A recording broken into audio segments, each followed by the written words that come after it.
We are back again on your screens. Good morning to our viewers. This is the Camnet TV Breakfast Show, a show that brings you nothing but the best in terms of what is happening in our community. Specifically on Monday and Tuesday, we focus on issues that are bordering in our community, issues that are affecting our community, talking about drainages and so on and so forth. I'm your host, Miriam Kaimban. Of course, in studio, I am not alone. I'm joined by my colleague, Patrick Soko, and I would also like to apologize for starting the program a bit late, but anyway, we are here to ensure that we bring you nothing but the best. Good morning, Soko. Good morning. And I hope it's a positive Tuesday. As usual, we're keeping it positive. We know that there's no any other way apart from being positive. If the positive lady herself is here, we tap into the positivity because the positive lady is a strong woman who is always positive, I'm encouraged. Regardless of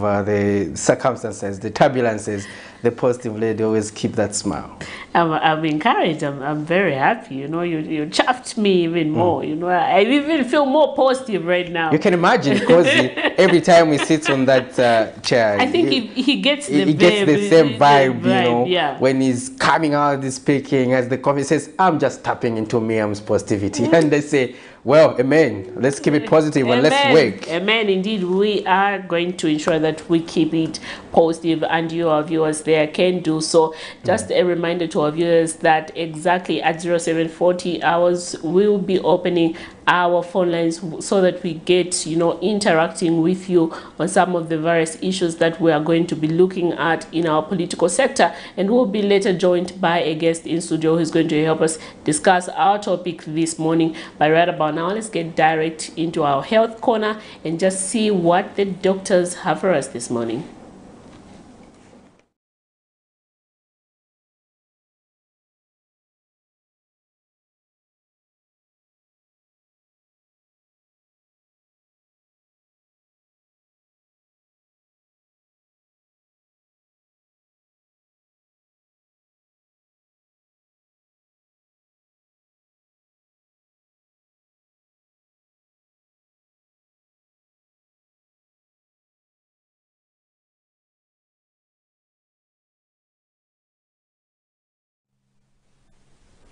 Hi, good morning and welcome to the Health Corner here on the Breakfast Show. I am Dr. Nakubiana Mufaya. So this week we are talking about typhoid fever. And yesterday we talked about what is typhoid fever, and we say that typhoid is a diarrheal disease that is caused by a bacteria. Usually there are two types of this bacteria, which we call the Salmonella typhi and the Salmonella paratyphi. So today we'll talk about the risk factors. What are some of the risk factors that predispose people to having this bacteria or to having this infection? So usually it's people who live in places that are overcrowded. So if you live in an overcrowded place, you are at risk of having this bacteria. Usually it's caused by the fecal-oral route, so transmitted through the fecal-oral route. So if you stay with someone who has typhoid and peradventure they haven't washed their hands after using the bathroom or the toilet, and they touch the food that you're going to eat, you can also become infected by the same bacteria. Also, if in the environment there are some sewerage water, they can easily infect the water that you drink. For example, if you drink tap water or pump water or borehole water, and that water is infected from a nearby sewer or sewerage, you can easily get the bacteria through that route as well. So other ways of getting the bacteria is if somebody shakes hand with another person who has typhoid and their hands are infected, and then they go ahead and touch food and eat the food, they can also become infected with the bacteria. So these are some of the ways of which the bacteria is transmitted, and usually it's in places that are overcrowded. So Other risk factors of having this bacteria or having this infection is if you have HIV and AIDS. So people who have HIV are also at risk of getting this infection because their immune cells are compromised, and so they are not able to fight infection very well. Other people who also have other diseases like malaria or schistosomiasis can also get this infection very easily because their immunity is compromised. Also, people who are on long-term corticosteroids, so people who use steroids, can also get the infection very easily because steroids can reduce the response of your immune system.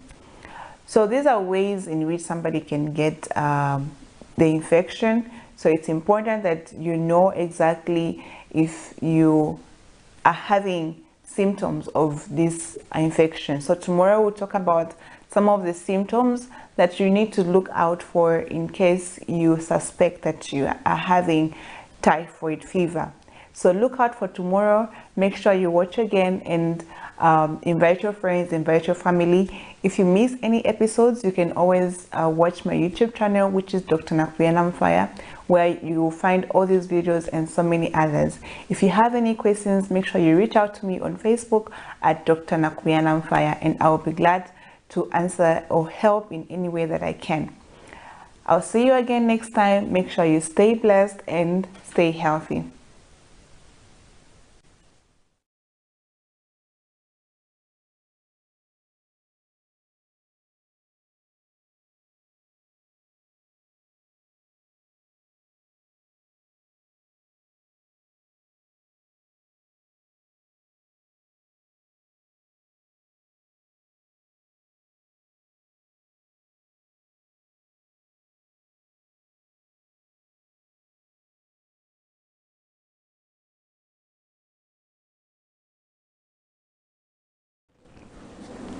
I hope you have learned one or two things there that the doctor said. It's very, very important that we get all the tips that the doctors have said.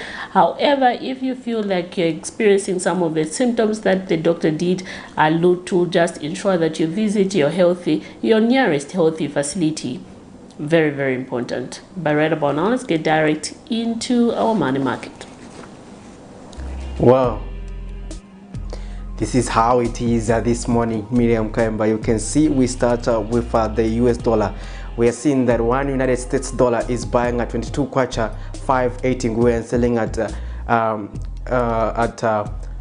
23 kwacha 02 ngwe, and 1 euro is buying at 24 kwacha 09 ngwe and selling at 24 kwacha 56 ngwe, and the Greater British Pound is buying at 27 kwacha 60 ngwe and selling at 28 kwacha 15 ngwe. The South African Rand is buying at 1 kwacha 21 ngwe and selling at 1 kwacha 23 ngwe. So those are your money market updated this morning, the 14th of November 2023 at 07:23. So you can see that the kwacha has been characterized by lack of stability in that it has continued to fluctuate.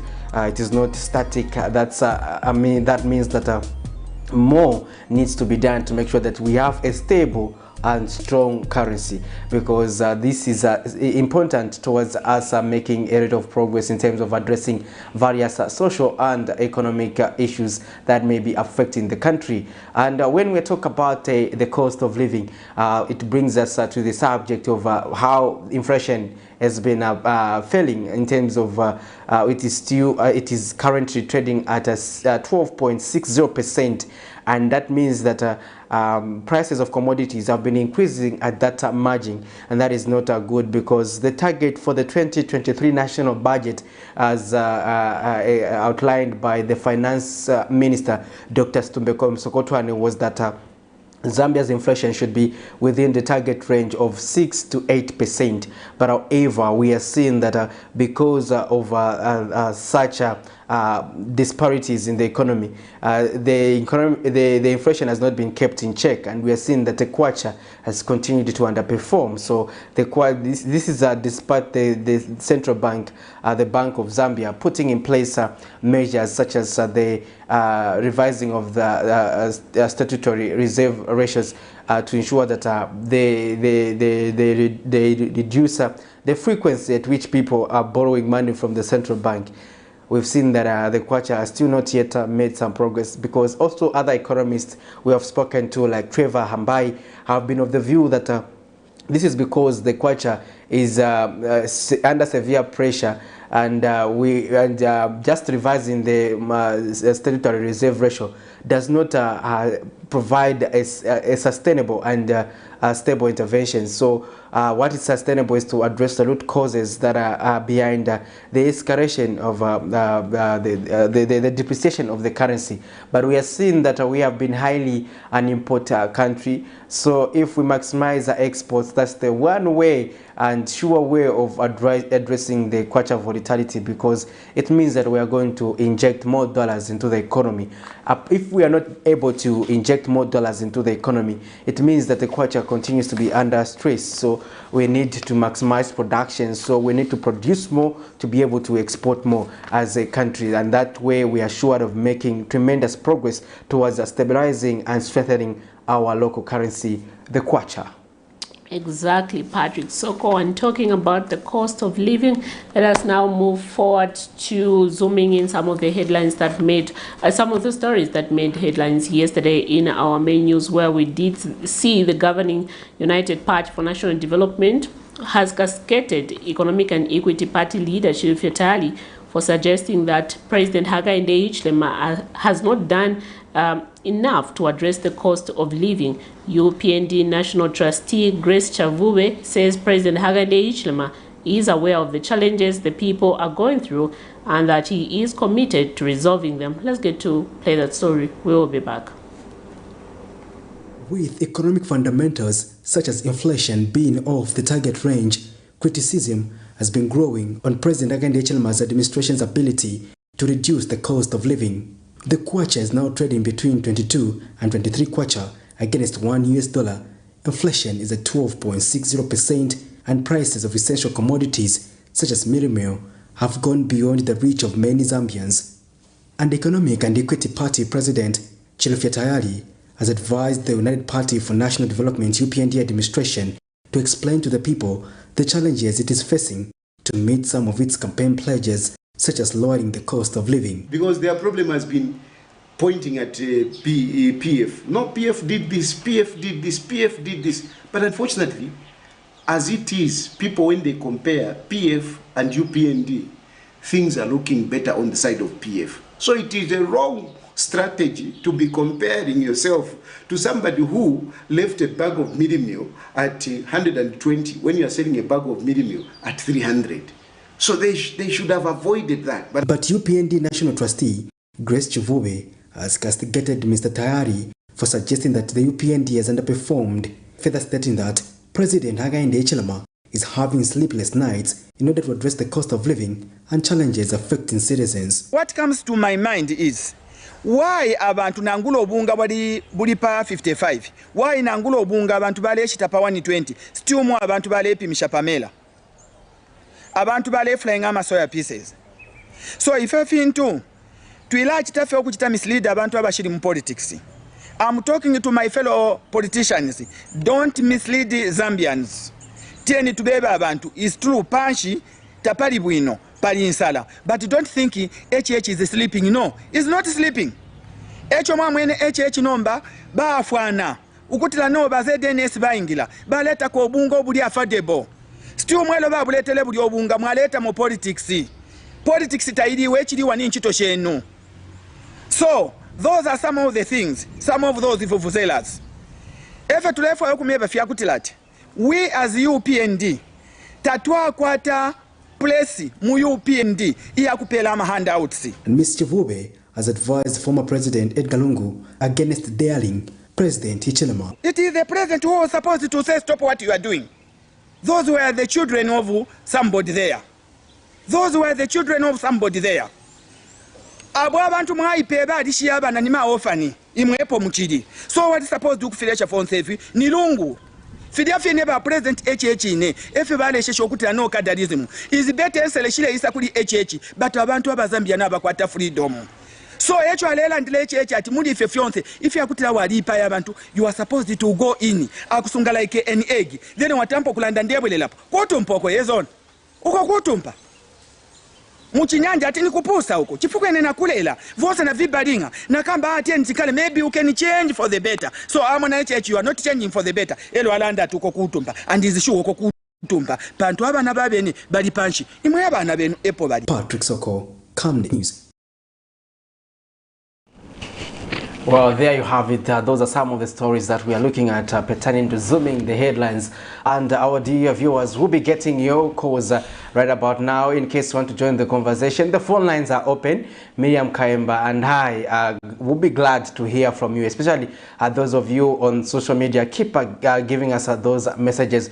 We want to also peek into your perspectives this morning. Miriam, now moving on, we also had quite other interesting community stories. Before we usher in our guests, you have to look at that other yes, one? Exactly, and it's a very sad story, Patrick Soko, where two people. You have to say Patrick Soko.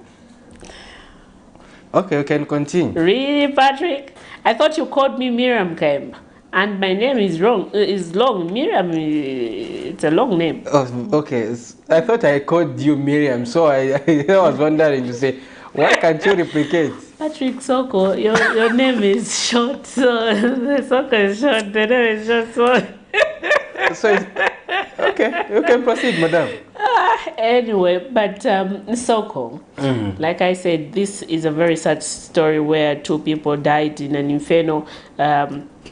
It's a very sad situation where, you know, people die whilst they are sleeping, you know, because of the blazer they left it on, and you know they never had an idea or rather think of ever imagine that, you know, such thing will ever happen in such a situation where you die in your sleep because of fire, because you left the blazer on and stuff like that. So this is a story where we did see, you know, two caretakers who were sleeping in a servant quarter, visibly engulfed in flames. Yeah, it's a very sad.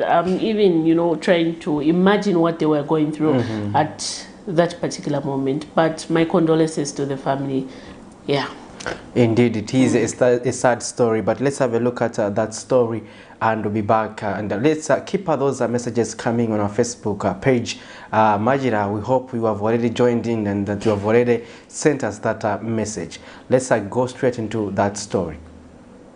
Tragedy has struck as 2 lives have been lost in an inferno in this one-roomed house in Lusaka's Minwood Kwamwena area. The incident is believed to have happened in the night. The two deceased, one only known as Mwape and Chester Mwemba, were caretakers of this house. One of the individuals who were first alive at the scene shared what was found. Tapeza che bantu wapya ila chali gone nokupya, so sinazibe yachitika kuti kapena apya bwanji nazibe winangu ati Chester winangu basi namzibe winangu bani wagaye chebazibika chape tuzana wewe wagaye na Mwape. Another concerned resident in the area, Rogers Musonda, has expressed sadness over the incident, calling on residents to be alert. So kusaiza kuno kusasa ngwacha akacha abantu baka yo balira ndacha aba guys abana nabafa zona matwale mulana bena mai kaitikana bena kuno ilenchikala next chani kuti so zona futu achisapara bontu wazadawa ndesa kunoja bantu bali full oroisha apo vitu vivyo so anyway katuisha futu ingashita otherwise never wanted to abakiafa. Zambia police spokesperson Leah Monga says the fire incident occurred between Sunday, November 12, 2023 at 21 hours and Monday at 05 hours at an unmarked house number in Kwamwena Minwood Phase 4. Mr. Monga says the matter was reported by Tamara Chinyama, age 25, of unmarked house number within Kwamwena, that her cousin Chester Mwemba, age 26, a caretaker together with his friend, only identified as Mwape, got burnt to death in the inferno in a one-roomed house in unclear circumstances. Further, it was speculated that the duo could have suffocated to death before the said fire spread to their curtains and into flames, burning them to death. The bodies have been found facing on the sideways in the same direction. The said property belongs to a Mr. Cuthbert Chaponda, a director at Splash Engineering in Lusaka. No foul play has been suspected. An inquiry file has been opened to ascertain on what exactly transpired. For Camnet TV News, Afias Kaptula, Lusaka.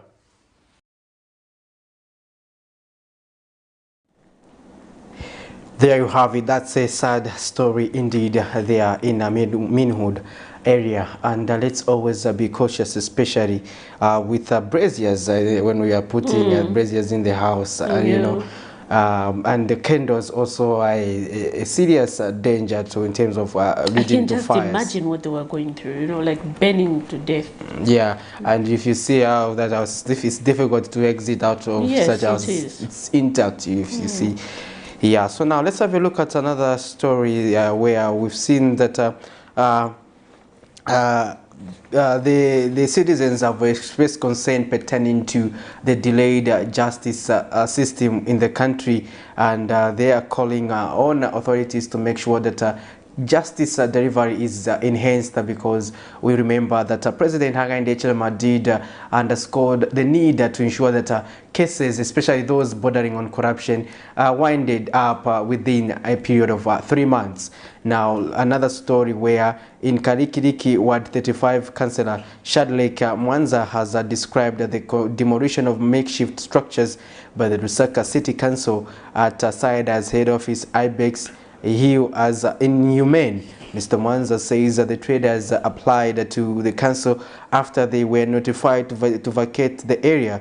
The authority did not reply but went ahead to demolish. Speaking in an interview with Camnet News, Mr. Mwanza has urged the council to be considerate to the traders, as there is no market in the area. One of the affected traders, Raphael Daka, has appealed to the council and siders to reconsider the move, as he will be rendered destitute. Let's have a look at these two stories and we'll be back on the other side. Traders conducting their business at the frontage of Siders headquarters in Lusaka's Ibex Hill have appealed for lenience from the Lusaka City Council, LCC, and the institution. LCC Friday, November 11, 2023, demolished their makeshift structures after the expiry of the notice by the city authorities planning department that ordered for the traders to vacate the premises by 28th September. Speaking in an interview with Camnet News, some of the traders have lamented that the eviction will condemn them into poverty, appealing to LCC and siders to reconsider the stance.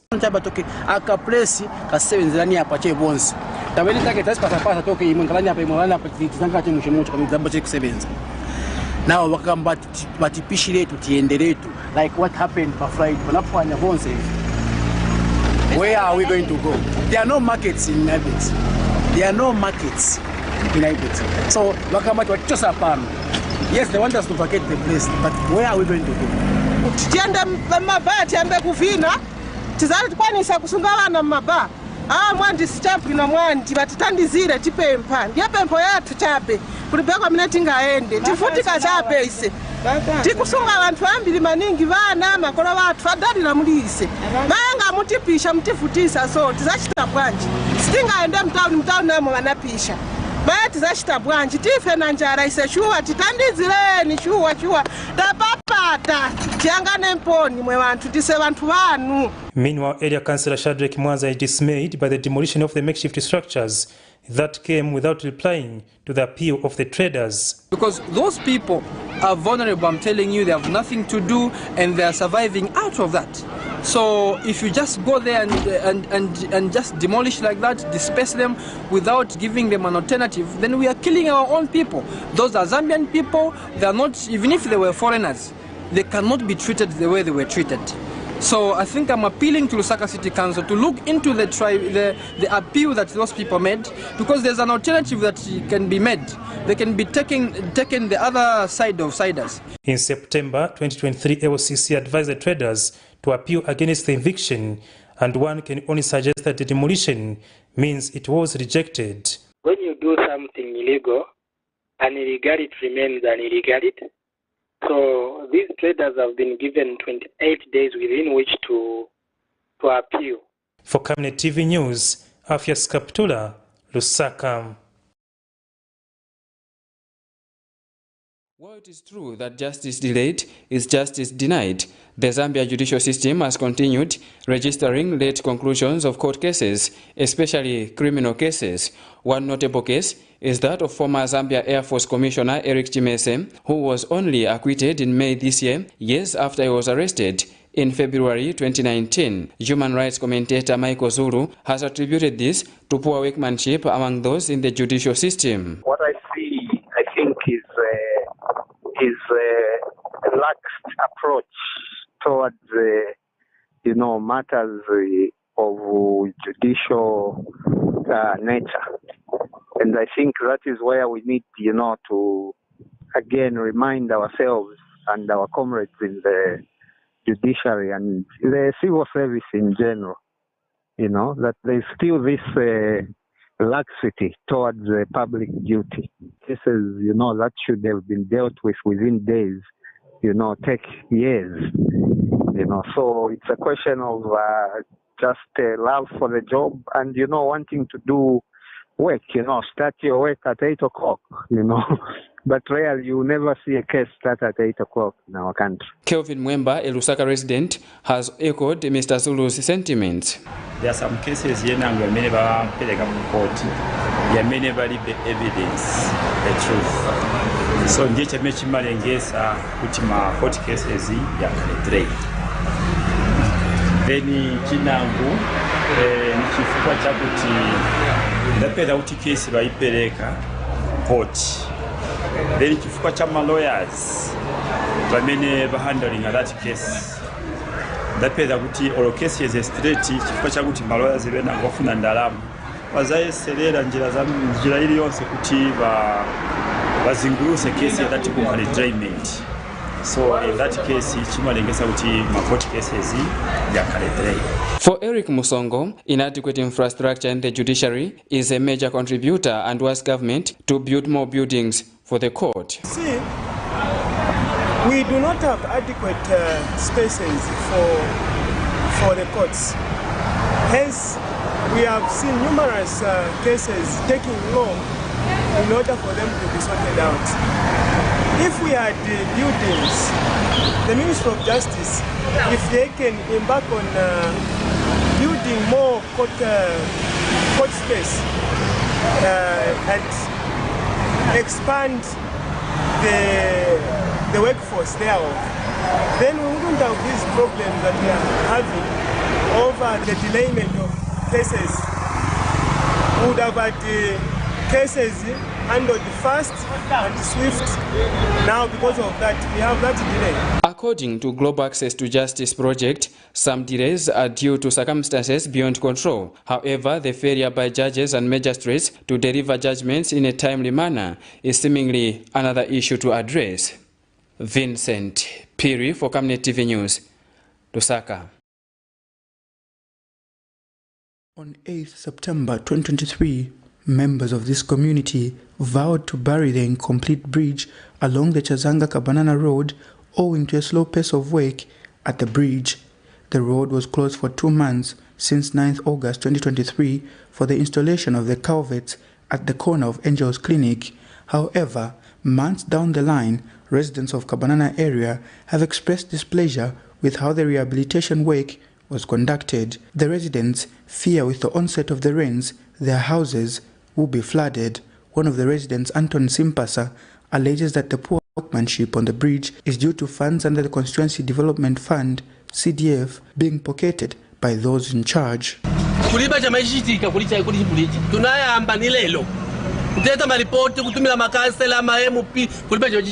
So manzi manyumba yanga na manyumba kuchoka kucha wakati mange chabe ma drainage kulibe wanzako wanaamba kupanya malodi wapanya ba PF wapanga ma drainage umeona nomba imonga mwanga twakamba nchito olotwamuza bakoti musaweke silo ili solo maningi so silo yamele muchita hii shuwa twakwia road ya sira but kuyangana mwamene wana imaintainera sipanga pite olonga tini truck oloni aja ma containers ya kulu sianga pite hapa and then dust inyamuka dust imatingenera na manyumba dust ya bili hapa so iyo yonse tipe mpako batitandizire especially futi na poi amene wana sitachani hapa mukaiyangana ipoi mwamene ikumbira hapo panakumbika chifukwa chaija mvula ija ya first.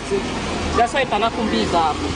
So yote ni maproblem ametifacing hapo. Vachache tutakapenda protect tuziwa vya mtu zachitakuja. Gomezi zakagumuka ni vao zakana musibanya veka. Kuti ndrama za mionzo wapasa paliwe vya mezina sibenza. Vasenze abantu swafuresa abantu ndrama. Meanwhile, Area Councillor Chileshe Mwango says the state of the bridge has been necessitated by the contractor who underquoted the amount of money needed to complete the works. Mr. Mwango says strides are being made to ensure the project is completed before the onset of the rains. Once the contractor, I'm a member of that community, and my job is to oversee, not to supervise, because it's not within my mandate. We've got the assessors who are engineers, the technocrats from Lusaka City Council who has contracted those. For me, it's just to remind it to report to the council on the circumstances or whatever is prevailing. Not that I haven't been supervising. I've been there. I'm in talks with the contractor. I mitigate between the council and the contractor. Every year, people around this area experience floods during the rainy season. Nelson Zulu for Camnet News, Lusaka. Quite interesting stories there. Addressing political intolerance in Zambia is what we are looking at this morning, and in studio we have now been joined by our guest coming from the Movement for Promoting National Values and Principles, Chief Executive Officer Mr. Joseph Kunda, who is going to help us discuss our topic this morning. Good morning, Mr. Kunda. Good morning, Miriam. And we're glad to have you on set. Good morning, Mr. Soko. Good morning, sir. Thank you so Before much. we begin our discussion this morning, just for the sake of our viewers out there, we know that you're not a first timer on the screens of Camnet TV, but just for the sake of our viewers who are watching you for the first time, what is Movement for Promoting National Values and Principles all about? Just under a minute, you can tell us about yourself. The Movement for Promoting National Values is about upholding national values as enshrined in Constitution of Zambia, Article 8 and 9. And among those national values include national unity of the country, and then the morality of the country, and good governance, and democracy, sustainable development, human dignity, constitutionalism, or all constitutional matters are falling under national values and principles. We have also patriotism as one of the national values, to mention but a few. So all these put together, you cannot detach MP and VP from discussions like this when it comes to promoting good governance, the cohabiting of politicians, ensuring that we have the equal space among the political contenders, and that we have a level playing field for all political parties to thrive in the country. We need also social justice or equality, fairness in dealings, and when it comes to dissemination of opportunities and information in the country. So definitely in all those aspects, you find national values to become a relevant common denominator. Indeed, to just get started with our conversation, sir, we want to pick on your perspective.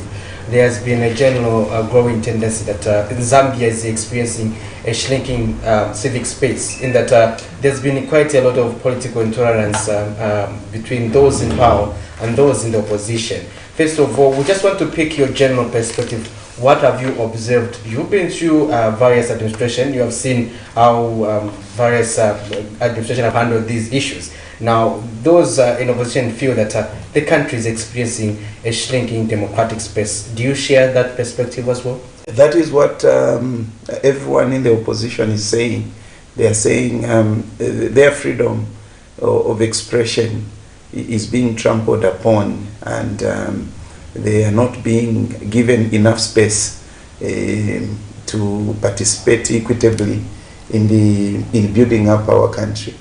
At the same time, the government has a different view, because it's just recently that Honorable Cornelius Mwetwa held a press briefing where he clearly stated that his government is actually determined to promoting a political space, and he denied the assertions that the democracy in our country is shrinking. Yeah. However, I'm not aligned to any political party. Neither is our organization aligned to any political party. Yeah, we do not champion the agenda of the government, neither that of the opposition. We are a neutral organization, and with us, all political parties, including the party in government, we treat them as clients. So independently, I wish to specify and state that it's true that the democratic dispensation in our country is shrinking. The opposition are not being given an opportunity to preside and to handle affairs and to participate in the governance of our country. One thing that I would like to mention outrightly is that many people don't know what it means when we mention the word governance. What is governance? Governance embraces 5 factors, and of these 5 factors include administration. Administration, that is the executive, legislature, and the judiciary, that is administration. Apart from administration as a single component making up governance issues, we also have what we call business. Then we have economy, the economy, and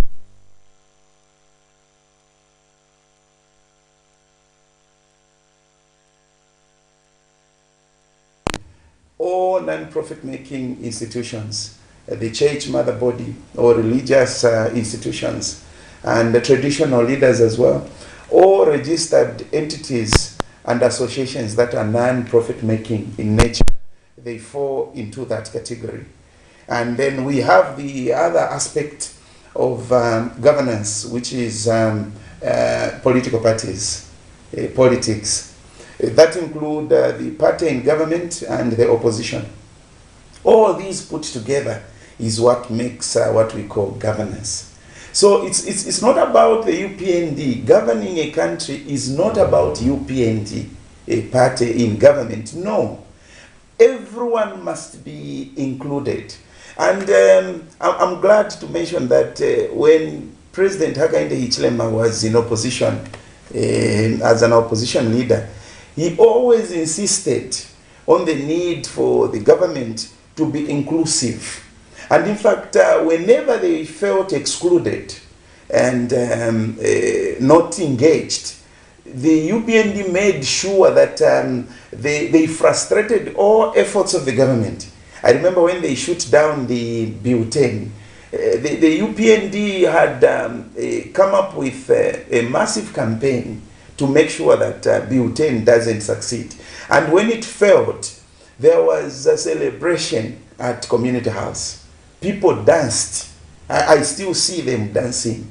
They were so excited just for the bill to fail to go through. Now, what am I talking about? So the success of any government is dependent on the opposition political parties. It's dependent on the church mother body and all religious voices. The civil society organizations are needed. They're supposed to be part of the governance. Remember, even when we go for elections, who will monitor the elections?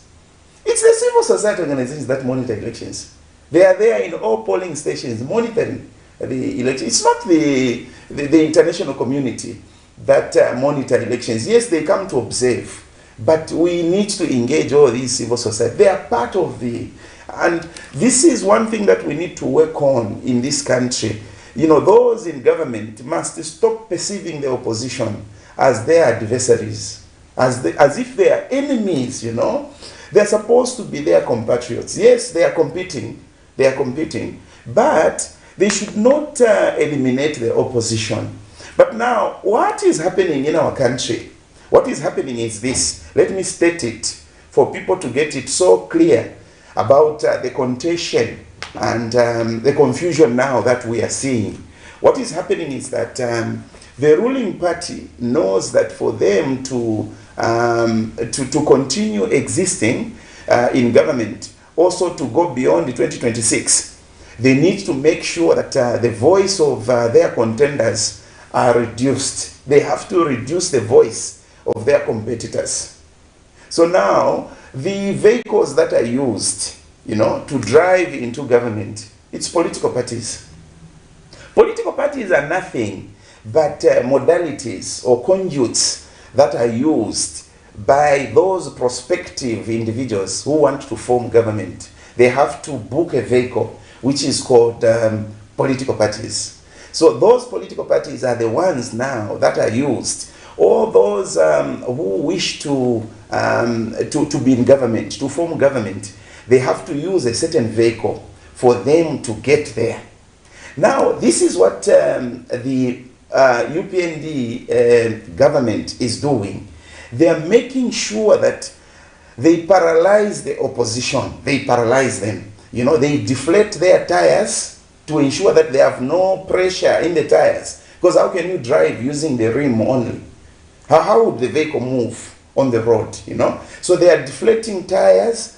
They are making sure that there is no fuel for all the political opposition vehicles, no fuel. So they are telling filling stations that refuel the vehicles for the opposition. Don't give them fuel when they come. When they come, tell them we have run out of fuel. That's all. And then what they are also saying is that when an opposition has a problem, maybe it has a mechanical fault, because I'm using this as an illustration in a figurative way. I'm trying to explain using an illustration of what the ruling party is doing to frustrate the opposition, to ensure that they don't get there. They don't compete. Come 2026, no opposition should be viable, should be competent enough to put up a competition, that would ensure that probably they are offloaded from being in government. But this is now what we are saying. The democratic space in our country is shrinking. Because what is the interest of the government paralyzing the registrar? What is the interest really of getting involved so much in the registrar? And sorry to say, even when we say the government is frustrating the opposition, it's not the government in entirety, not the entire government. It's just one ministry that is fighting the opposition. Just one ministry. Let me single it out. It's not Ministry of Agriculture. It's not Ministry of Health. It's not Ministry of Communication. Or Information. It's not Ministry of Infrastructure. No. Just Ministry of Home Affairs and Internal Security. That's where we have Kafwafwa. But they have been refusing. We have a big problem with that ministry. And Honorable Jack Mwimbu. We also had the Vice President in Parliament recently, where she said we are not by any means trying to bring confusion in the party. Besides, they need a very strong opposition political party in the country that can offer the necessary checks and balance to the current administration. We appreciate those sentiments coming from Her Honor, the Vice President. And what she was talking about is what it is supposed to be. And one thing that is now known about this government is that they are very good at making pronouncements, but they don't live up to the pronouncements. They don't. They are very good at speaking, but they don't implement what they talk about. So what Honorable Nalumango talked about is exactly what it is. We need opposition in the country. We need them. But what they are doing is contrary again to those claims. It's really contrary. I isolated this ministry as the main ministry that is frustrating the opposition. Why did I say that? This ministry, people don't know how big it is. In other governments, in other countries, this ministry can be splitted into 5 ministries or more. Just one ministry. You can split Ministry of Home Affairs and Internal Security into 5 ministries. Even in South Africa, that's the case. Because the Zambia police in other countries are a ministry on their own. Just the police on its own. Just to manage law and order in the country. This ministry is very critical, the Zambia police. And then the second department falling under this ministry that is very influential is the immigration. The immigration, they are falling under this ministry. Very, very critical institution. People don't see what immigration does, but it's very, very influential. Another department that is very critical is the intelligence. The special branch is falling under this ministry. Special branch can work even in the night. Special branch can go into an office that is locked and they can tamper with a document without anybody knowing. They use intelligence, okay? They use intelligence. You will never hear them speak. And once this department is disloyal, once this department is antagonized, once this department is divisive, and once this department is infiltrated by the opposition, and the president has always made it clear, His Excellency has spoken oftentimes that we are trying to do things right, but it's like the system is not with us. There's someone who is tampering with the system. The system he refers to, it's the intelligence. The intelligence in this country is divided. I can't hide you. And it's very dangerous. It's very, very dangerous. But why do you point out that? We don't need the intelligence that should be divided. We need the intelligence that is loyal to the country, that should defend the constitution of our country. You know? Once the intelligence are having double standards, we are in trouble. Once the intelligence are mingling with the opposition, they go to President Lungu, they whisper to him. They go to President Hakainde Hichilema, they pretend they are loyal to him because they are vowed, to show allegiance to him. But here is the system that is divided, We are having those rumors. It's not that we are not hearing. We get to hear about these things, that the intelligence are getting involved in national affairs, Those are issues, even when we have elections, when you hear there is tampering to results and all that, the intelligence are involved. Little do people know. Even when we are having interviews, maybe the government is employing teachers, health workers, the intelligence are involved. But people don't see them. The intelligence is an invisible department of the government. Invisible. You don't see them, but they are there. And once these, and this should be my caution to the special branch. I would like to caution the special branch. Of course, not in my capacity as Chief Executive Officer of the Movement for Promoting National Values, but in my capacity as an appointed National Ambassador of the Republic of Zambia, entrusted with a responsibility to uphold national values and unity in the country. I want to challenge and caution the intelligence to ensure that they promote harmony and peace in our country. If at all this country is going to be on fire, if we go for violence and chaos, we'll blame it on the intelligence, because they have a responsibility to ensure that we maintain unity. And I think His Excellency must sit down with the Director General for Intelligence and ensure that this department is unified, and they have to pledge allegiance to the state. They shouldn't divide us. What evidence do you have to point to think that there is leakage, or you feel that there's division? Let me mention this. Just yesterday, yes, the registrar was written to by the secretary, the permanent secretary from Home Affairs, responsible for CRIAR. We have 2 PSs at Home Affairs. People may not know about that.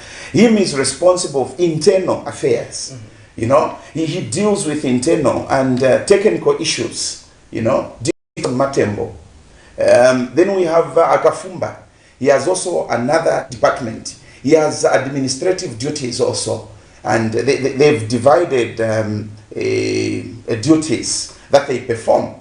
And PS Matembo yesterday wrote a letter which was delivered to the Registrar of Societies, Madame Piri, around 12 hours, and prior to writing to her, before 12 hours, leakage was already there in public domain. It reached me at 10 hours.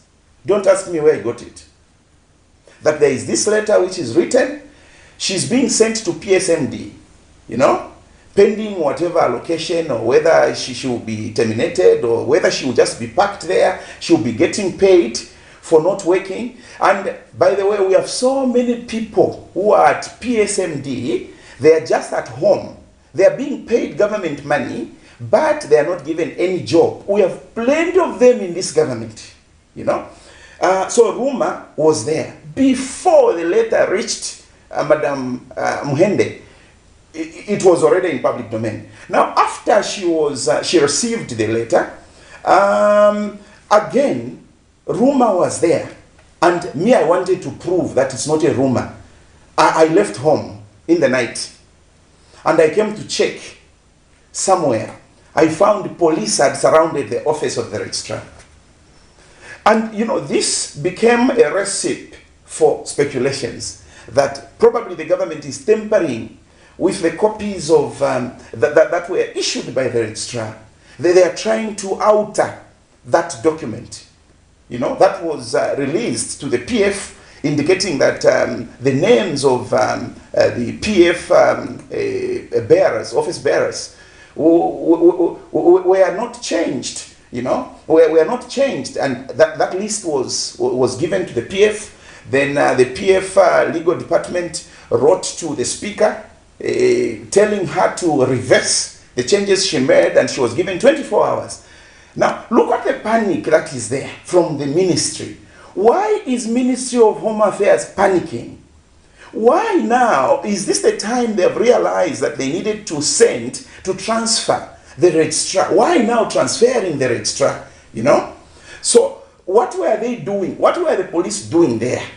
The only people who can give us the answer is the intelligence. That's all.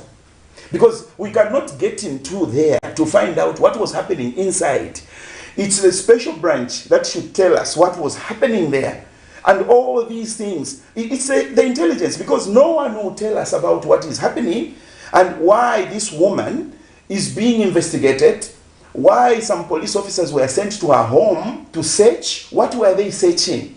There is also a rumor that all the conversations that Madam Muhende has been having for the past 7 days have been recorded by Zicta, and they will be published, because it's being speculated that she's getting in touch with the opposition. So they were trying to tamper with her. So they're saying she's a cadre.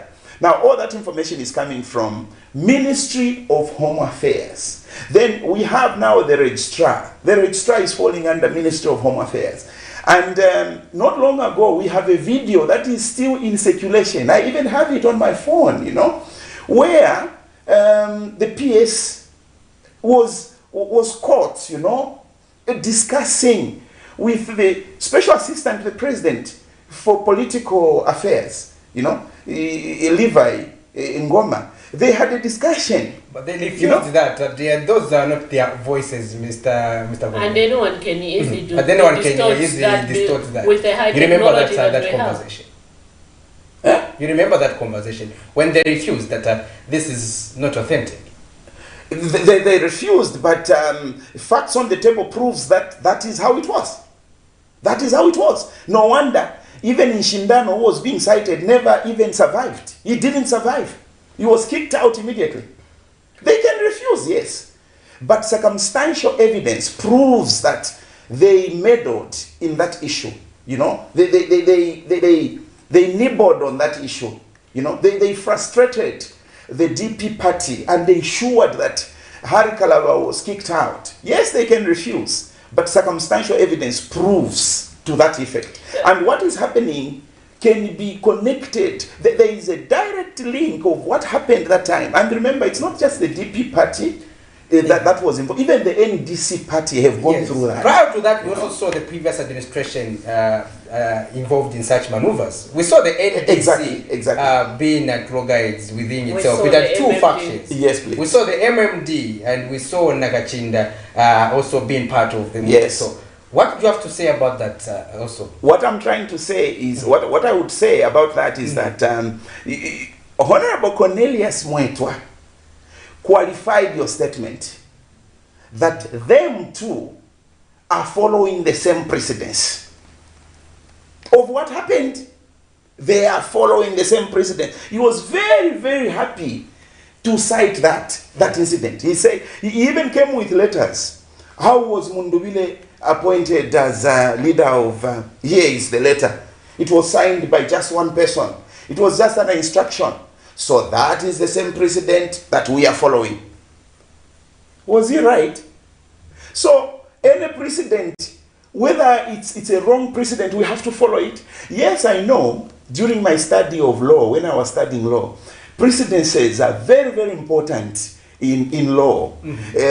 Precedences on themselves. Because I should mention this, that in law, there are no answers. Now, I don't know if people know that, you know. Even when you are writing an exam in law, it's not that the instructor or the lecturer or anybody who is marking you will have answers. No. In law, there are no answers. There is no answer sheet in law. There's nothing like when somebody asks this question, the answer is this. No. In law, what forms answers are precedences. When a precedent is set, that becomes law on its own. All the cases that will be referred to, you know, I remember I sued a certain institution to Human Rights Commission. Before I could take them to court, I was at Human Rights Commission. And this institution was found with a case to answer by the Human Rights Commission. But they sat me down and said, you know what, Mr. Kunda, this institution has everything to blame. And actually they must be held accountable. But we have called them to come. They have refused to come. They are saying there is COVID, so they can't come. So you know what we can do? We can see everything is on your side. So what we can do, take this matter to court so that it can become a precedent in this country. Your case is very unique. We have never had such a case in this country. We, as human rights, we have never handled this case. So take it to court, and then when the court makes a judgment or a ruling, that will become now a precedent. And according to their advice, that's what I did. That case I'm telling you about is already before court, in the High Court, and they are yet to make a decision. And the decision they will make will become a precedent in this country. So we are talking about a precedent, for example, for the presidential eligibility that took place. Something that people have insulted and condemned State Counsel John Sangwa. He talked about the precedent of the eligibility. And he said, I never agreed myself that President Lungu needed to run for elections. I never agreed. But now that the court made a decision, the Constitutional Court, it became a precedent. So there is nothing I can do. So a precedent at some point cannot be changed. But we are not talking about precedences of wrong things. No. It should be a precedent that should be confirmed with other articles in the law, other references, you know, should be read. You read other precedences concurrently in other articles, so they should collaborate and they should blend so they become a precedent. So are we talking about a precedent that was wrong if Wamunduvile was put in office as chief whip or leader of the opposition wrongly? Should we continue doing things wrongly? And this is what the ZCCB statement also mentioned, that we should stop referring or quoting wrong precedences who find ourselves in a very, very wrong direction. They say, so that is about the precedent. They say so that's how I would answer that question. They say politics is about tactics and gimmicks. Yes, because if who wants to be out of office, Mr. Kunda? No and one. Who wants you to be in the best shape to fight you? No one. So don't you think they are also justified in terms of political tactics? Why did the PF also foresee this in terms, prepare in terms of the political strategy and move ahead of their perceived opponent in this case? Because they too know the same formula which they used. Mr. Kunda. Let me recuse myself first of all, that I'm not here to discuss a case that is active before court. No, I'm not supposed to delve into such matters. So may I recuse myself, Mr. Soko, about that.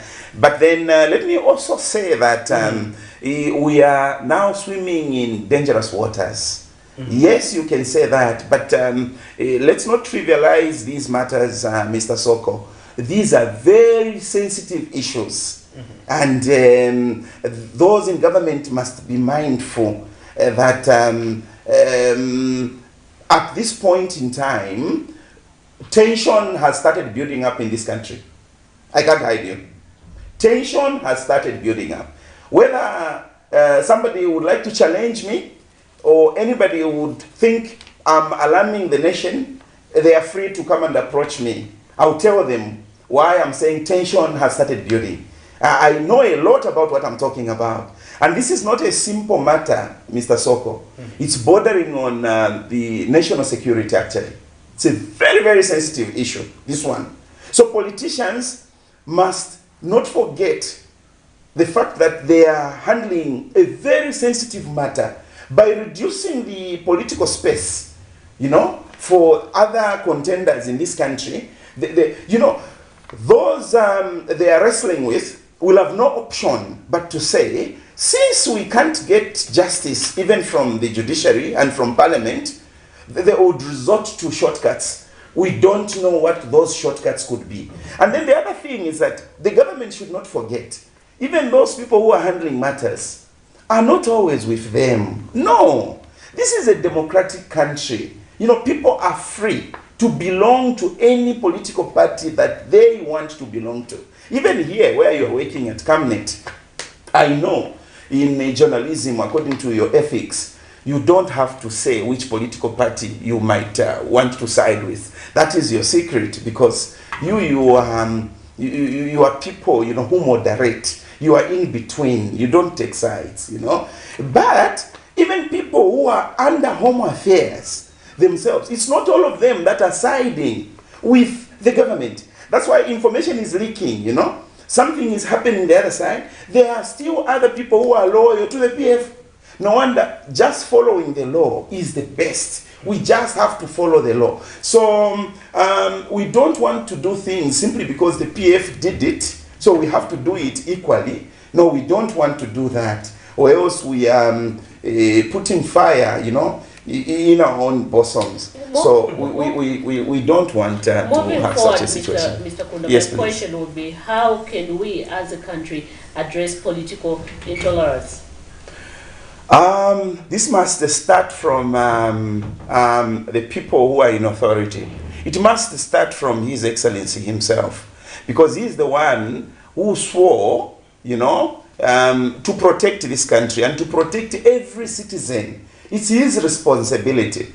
You know, no wonder if someone is accused and apprehended, of course, presented before court, the records reads the people versus Joseph Kunda. It's the people versus you. You know, even when you assault someone, you assault a person or you kill a person, you'll be answerable to the president. Because the president is the owner of all the people. We are all people belonging to His Excellency. So our lives are in his hands, actually. So whenever anybody is killed, it means you have tampered with the president. You have to answer that case before court. It's the people and you. So the state have to take you up, and the state prosecutors will ensure that you are convicted if at all you are a wrong person. So how do we approach this? It should start from His Excellency himself. No wonder people have been saying, let the president make peace with his immediate predecessor. Let him make peace with President Lungu. It's not that, you know, they are trying to tell the UPND to compromise. No! It's for the sake of the peace of this country. Those two must be talking. And they must be at peace. Then everyone will be at peace. I'm looking forward to seeing President Hakainde Hichilema voicing out now on this matter. Honorable Cornelius Muitwa warned all political members from the ruling party to remain quiet over the ZCCB statement. He said, no one must issue any comment. We are studying this matter, and as a government will give the position. Look at this. The Honorable Minister saw the sensitivity of this report, and he thought it was wise that they give a single response so that we do not have, different views from other people. But it appears they haven't respected his advice. They haven't. Because Honorable Milupi is on record to have issued his own statement. Mr. Kahare from Makaoma issued his own statement on behalf of the political leadership in Kaoma, and blasphemed the church again, insulted the church again, Gilbert Liswaniso, the national chairperson, youth chairperson, issued a very wise statement I've never seen. Gilbert is very reasonable. He is somebody who is able to yield and able to live with others. He's very tolerant. He's a very good person. I've been following Mr. Liswaniso for a long time now. That man is sober-minded. Yes, he's a cadre, but he's a very reasonable person. He said that advice was very good, and we need to sit down and see how best we can apply, the advice. Honorable Mwali Teta also issued a comment and rubbished this statement, but he was quick to withdraw. And I read on Facebook, on his page, where it said, it's fake. I never said that. He acted prudently. He withdrew that statement, So what are we talking about? I think we need tolerance. We need to heal among the political contenders. Yes. We need to be sober. Yes. Yeah, we need to reduce our tempo. Bishop. So the Catholic bishops. Yes, please. Is a large movement, especially given the what they have invested in the Zambian economy. Let's say education and health-wise, as well as just by the movement in terms of the people the followers. Yes, please. And when they speak quite in a big voice. Yes, please. And one of their concerns is that the country, the high cost of living is having a toll on citizens. Exactly. And that's what is contained in this statement. Yes, please. As an organization, how do you digest that perspective? And I want you to marry it with their perspective pertaining to the mining sector. They feel we are giving too much luxury to the mining foreign investors. Yes, please. And we should be getting more from the mines. It's very true, and I agree to that advice. They even went ahead to comparing other countries like Chile, is it Botswana also, and other countries that are doing very well in terms of plowing back to the community. We are in an economic quagmire. I would use that term. The situation is not so favorable. It's so difficult as at now. This could be attributed to what is obtaining outside there, the wars that are being fought in Palestine and Israel, and not forgetting Russia and Ukraine. We are all involved in that. Just as President Hakainde Hichilema has always said, peace somewhere is peace everywhere, and violence somewhere, violence. We are all involved, and no one can dismiss that. However, you would agree with me that the UPND government projected that they wanted the mining sector to begin producing millions of tons of copper as compared to what we are producing. And when they reach that level, that's when they would want to be taxing them. But I think this has affected us terribly. It has affected us terribly, because our country is solely dependent on mining sector. While we have agriculture, tourism, and other sectors, but we are solely dependent on the mining sector. So the mining incentives, the tax holiday that the investors are given to enjoy, is very, very illogical, and it's lack of consideration on the part of the government of Zambia, you know, to put such. So exactly this advice, I think, and this is where I wanted to say, and I was wondering, when ZCCB and other institutions give such practical advice, you know, which is not new. You know, I was doing my research on ZCCB. This institution, you know, was constituted in 1965. And from 1965, they've been issuing such letters. From 1965. And then I also discovered that they are not just here in Zambia. No, almost in every country where Catholics are, there is such a conference of bishops. They are there. And even in Kenya, recently, they also issued a similar statement, which I have also. In Kenya, I have it on soft copy. Similar to the one they released here in Zambia. Very, very similar. But now, instead of us appreciating this kind of advice and probably actualizing the advice, you know, we are busy now saying, look at the people who signed. There is Piri, there is Mwanza, there is Lungu, so this is a PF clique.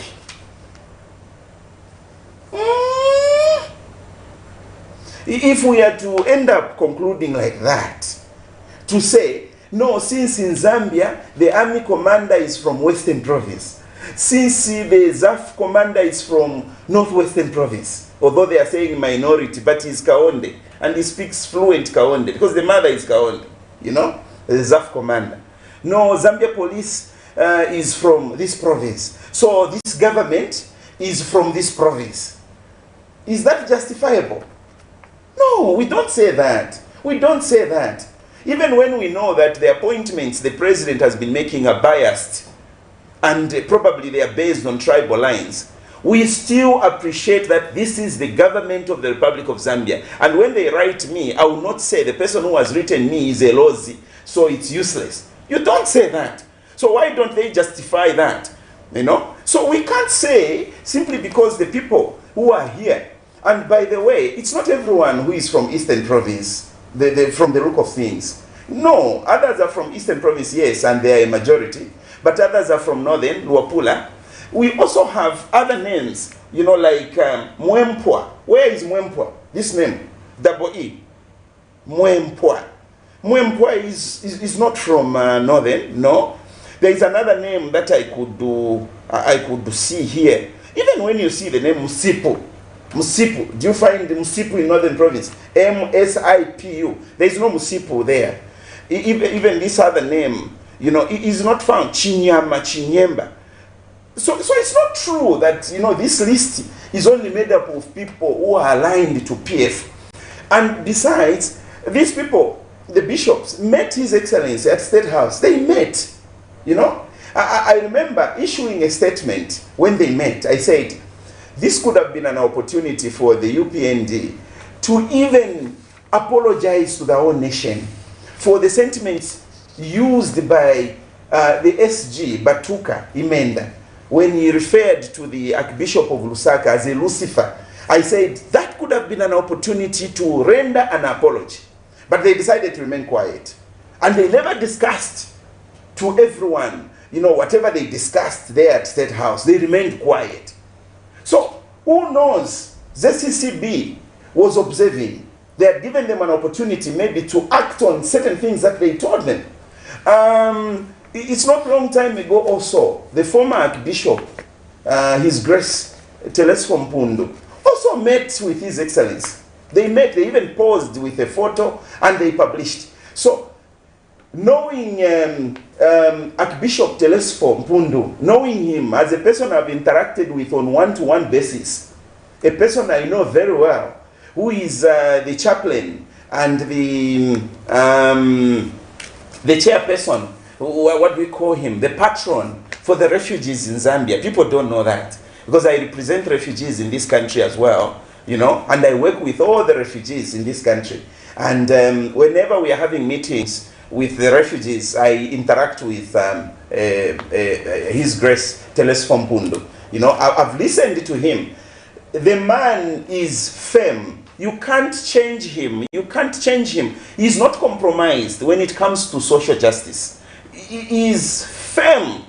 You know, even when you invite him to say, no, let's see it, let's change your mind over this, he can't change. That man is the same. He's been the same in the Patriotic Front. He's the same even now. What is wrong to him is wrong, and he will condemn, you know. So I see no reason why we can dismiss the statement that was issued. Now, I would compare a situation to this.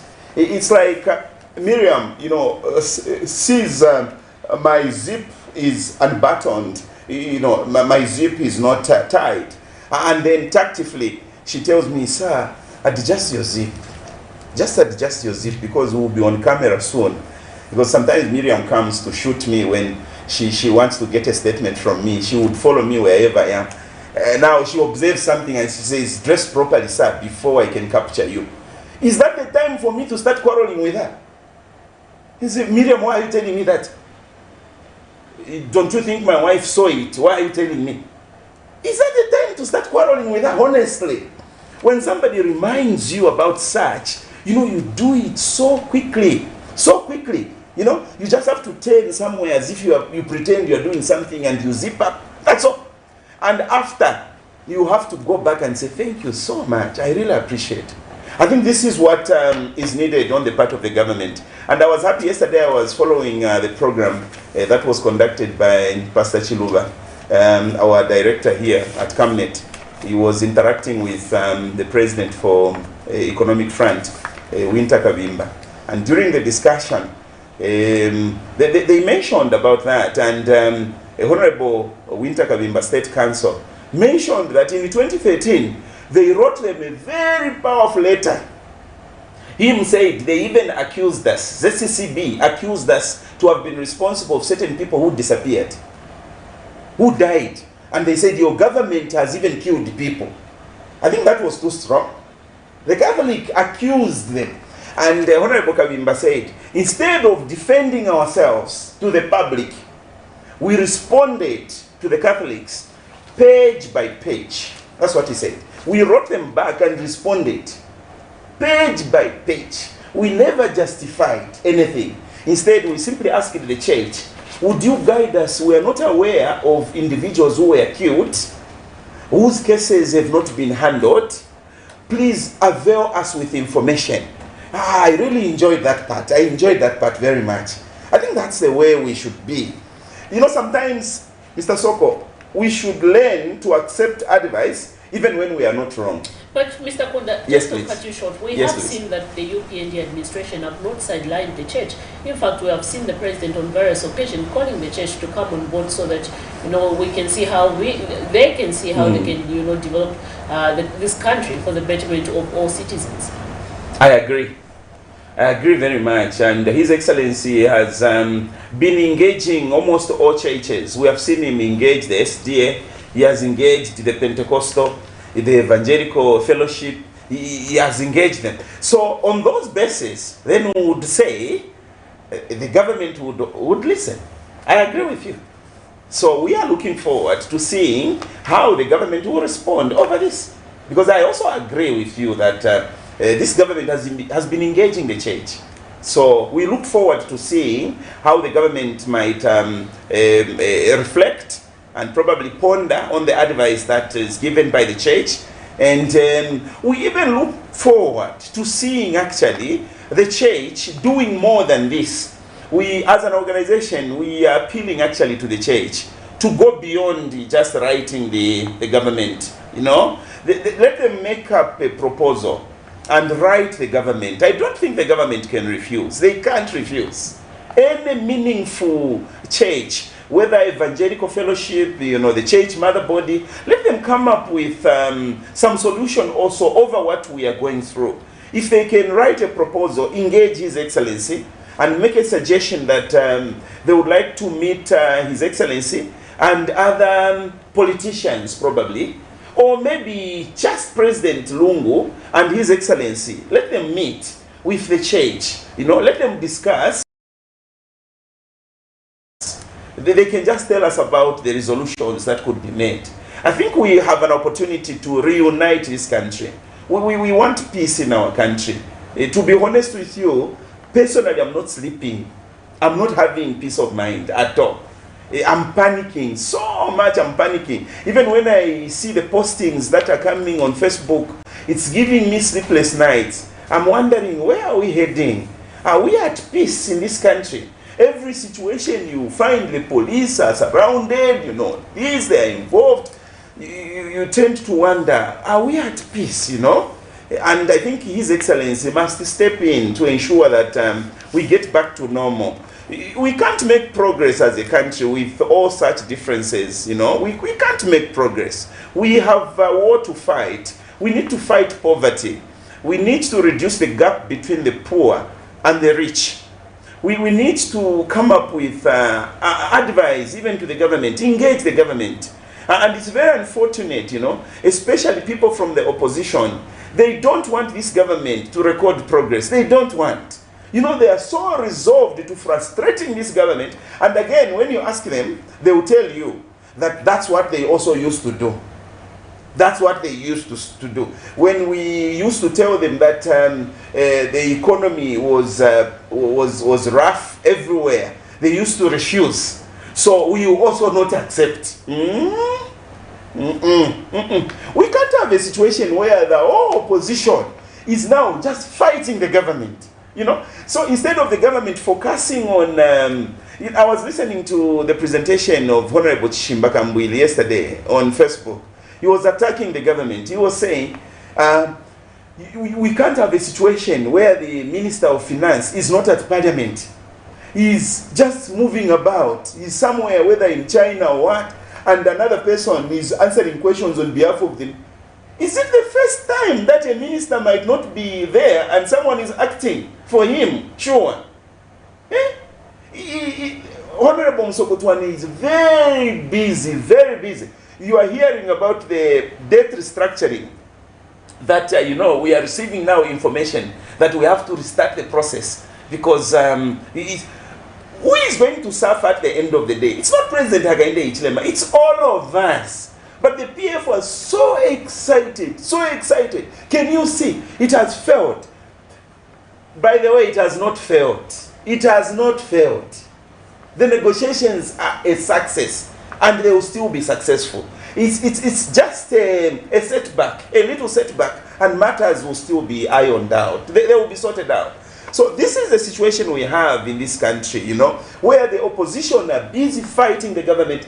You know, my role, Soko and Miriam, let me take this opportunity to clarify this, you know, on my behalf and on behalf of the organization that I represent.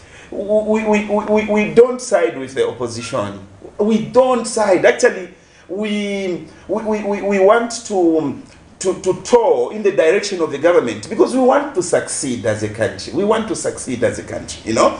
But where it needs to call a spade, we are equal to the task. You know, we are equal to the task. That's why the ambassadorial role that I play, it means I'm a mediator. I'm in between the people and the state. I'm just in between. I'm not supposed to be biased to the state. I'm not supposed to be biased to the people, but I am in between. I should mention that I'm one person who was sent by the state, but Honorable Chishimba Kambwili didn't know that I was sent. He didn't know. I followed him, sat down with him, gave him counsel on how he needed to conduct himself. I followed him from the court. I sat with him in court, and when he went home, I told him I'll hike with you on the same vehicle. I went to his home in Kablonga behind the State House. His people wanted to be there as I spoke to him. I said, I told them, no, Honorable, I don't want your people. I just want to talk to you yourself. And everyone left. And the two of us, we talked. And I told him, Honorable, tone down a little bit. You know, this is not okay. This is not okay. And he accepted counsel. That is my role. You know, that is my role in the country. I'm able to call Dr. Freddy Mmembe and sit down with him. I've been to his home and I've spoken to him as well. I'm able to call any other person. Sean Tembo, I was trying to make an appointment with him, sit him down, give him advice on how he needs to behave. So that is my role in the country. I'm supposed to provide guidance and counsel to everyone, regardless of where this person is coming from, whether from an opposition or from the ruling party. Because what we want in the country is national unity. At the end of the day, we are the losers ourselves in the midst of all these differences that we are having in the country. Mr. Kunda, I would like to thank you for finding time to be with us during the Camnet TV interview, and we are happy that you honored our invitation. I'm really grateful for the opportunity, Mr. Soko, and thank you so much, Miriam, for extending this this invitation. And I would like to thank Camnet Television. You know, it's a very, very fair and ethical station I've never seen. You know, I really like this station. I'm not trying to take away anything from any media house, but I think you try all you can to be liberal and to also represent the state equitably and present matters the way they are supposed to be. This is what it should be. You know, this station is able to accommodate the opposition, and they are able to accommodate people from the ruling party. And I like it when you are featuring people, you like to balance. You know, you give an opportunity to the government also to respond. I remember Tawo Kawana, when he was still director, you invited him with another person, and he was able to respond. Another person was responding on behalf of the opposition, just like that. That is the way it is supposed to be. So thank you so much for promoting unity in our country. You are a station to reckon with, and we wish you well. Thank you, Mr. Kunda, and also continue giving us that guidance. We also need it from your organization so that we can continue to represent the nation better. And now, Miriam, we cannot go without us also talking about the viewers on our Facebook page. There have been a number of them who have been joining us, and some of them say, we have Honorable Hendrix Kasanda says, following the program and the proceedings, I also have Hebet Kameli says, this is a lawyer, and we have also Stephen Mulenga says, Riswaniso is a very wise person. No wonder he was and still able to lead the population of youth cadres.